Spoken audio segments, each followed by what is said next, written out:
আজ পঞ্চম দিনের মতো বন্ধ রয়েছে রাঙামাটির কাপ্তাই হ্রদে যাত্রীবাহী স্পিড বোট চলাচল। এতে ভোগান্তিতে পড়েছেন এই নৌপথে চলাচলকারী যাত্রীরা। এ বিষয়ে রাঙামাটির ফিশারি স্পিড বোট ঘাট থেকে বিস্তারিত জানিয়েছেন ইমতিয়াজ কামাল ইমন।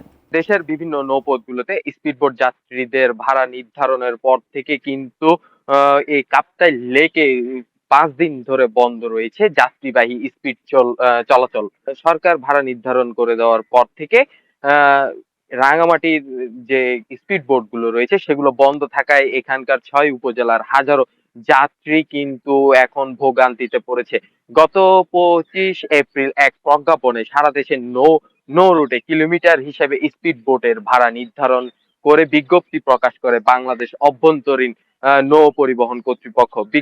বিজ্ঞাপনে কাপ্তাই হ্রদের রাঙামাটি ফিশারি ঘাট থেকে বাগাইছড়ি, লংগদু, জুরাছড়ি এবং বরকলে যে ভাড়া নির্ধারণ করা হয়েছে সে ভাড়ায় ভুল আছে বলে দাবি করছে এখানকার স্পিডবোট চালকরা।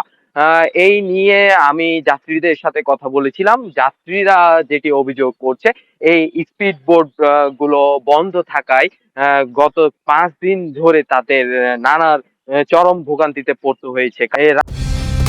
কালার এক্সপার্ট, জর্জ স্যাপ এবং মাইল্ড অন হ্যান্ডস টেকনোলজি সমৃদ্ধ অরিক্স ক্রিস্টাল ওয়াশ আপনার লন্ড্রি এক্সপার্ট। রাঙামাটি জেলা প্রশাসক মোহাম্মদ হাবিবুল্লাহ মারুফের সাথে কথা বলেছি। তিনি জানিয়েছে গতকাল রাতেই তিনি এখানকার যে স্পিড বোট মালিক সমিতি রয়েছে তাদের সাথে বসে আলাপ আলোচনার মাধ্যমে এটি সমাধান করার চেষ্টা করছে। তো এই ছিল আমার কাছে রাঙামাটি থেকে সর্বশেষ।